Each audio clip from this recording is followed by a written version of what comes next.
Wisconsin is often described as the most segregated state in the nation. I didn't know that.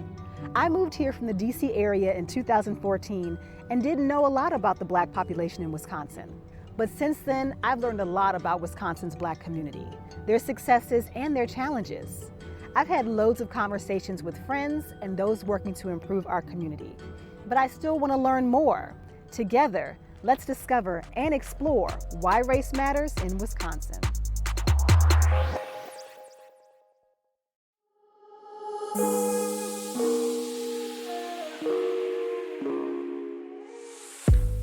Before I became a public television host, my journey started in Washington, D.C., and I grew up in Southern Maryland, in a city called Fort Washington.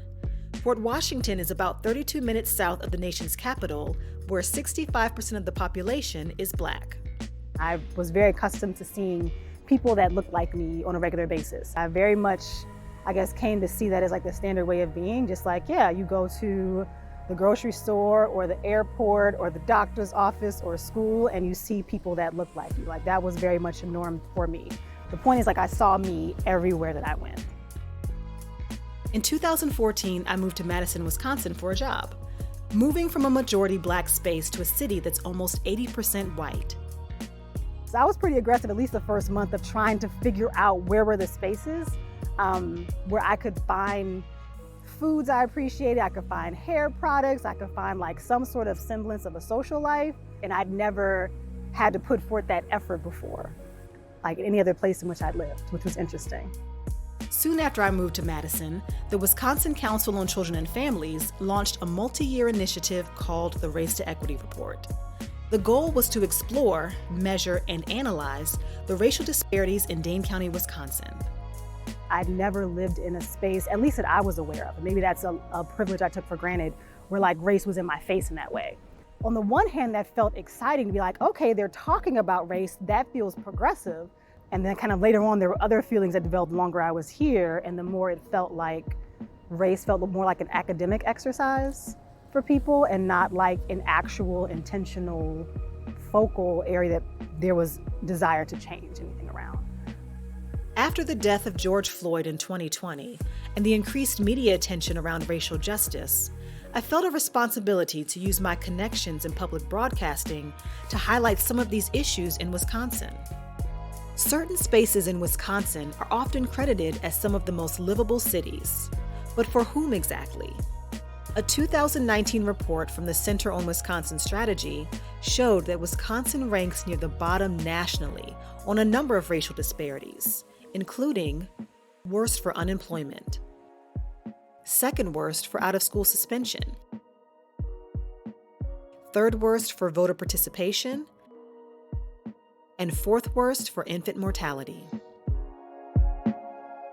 During this season, we'll talk with Black people living in Wisconsin and the issues important to them, like the school-to-prison pipeline and a white-centered education. When you know you're a human, you're not going to accept slavery or oppression. And it's similar to today. When we know what we're truly worth, we're not going to accept. So just that education piece became critical, but not a white-centered education. Civic engagement and the fear behind change.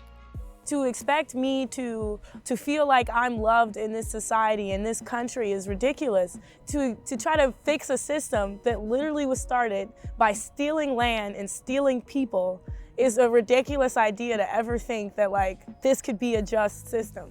Black mental health and the trauma surrounding the images of Black death. We've heard countless Black men say, "I can't breathe."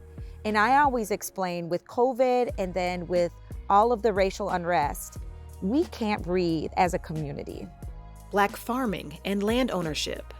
It's so hard to convince people that what I was doing was the right thing because it was like they equated it with slavery. They, the hard work, was like, they didn't realize there was a payout for that hard work. The Black experience in Wisconsin needs to be talked about. Our stories need to be heard. My journey here started in 2014, but it's still going. Let's explore and recognize why race matters in our state.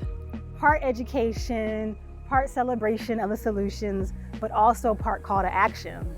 Like, just because you may not be personally affected, does that mean these issues don't exist and that you are removed from playing a role in bringing about the change that we all need to experience? Because it affects all of us at the end of the day. So ultimately, race matters because of all of those things. It shouldn't, but because we recognize it does, now what are we doing about it?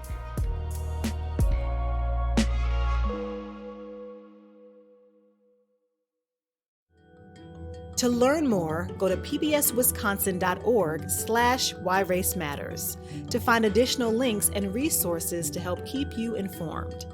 There, you can also check out the Why Race Matters podcast, as well as additional episodes.